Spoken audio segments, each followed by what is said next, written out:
ওই যে কম্পাস, ও যেমন বিকিরি ছোটবেলা থেকে আমার এঁটো খাটাকে বড় হয়েছে, সেই রকম আপনিও বিকিরি।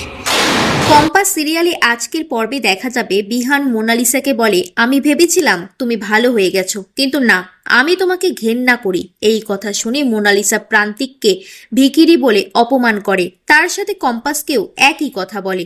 কম্পাস বলে, মোনা ম্যাডাম, অন্যায়টা কিন্তু তুমি করেছো, আর প্রান্তিক বাবুকে খারাপ খারাপ কথা বলছো কোন সাহসে? বিহান বলে, আমাদের মারতে চেয়েছিলে তাই না মোনা, এবার তুমি নিজে বাঁচবে না।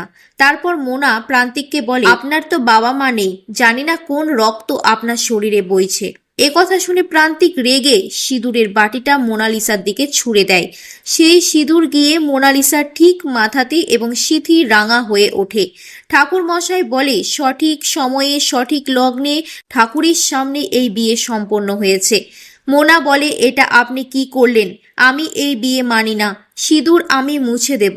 মোনার মা আটকায় তখন আর বলে, সিঁদুর মোছা হবে না তোর। অভিজ্ঞান বাবু বলে, মোনা যা করতে চাইছে করতে দাও, হাত ছাড়ো বৌমা।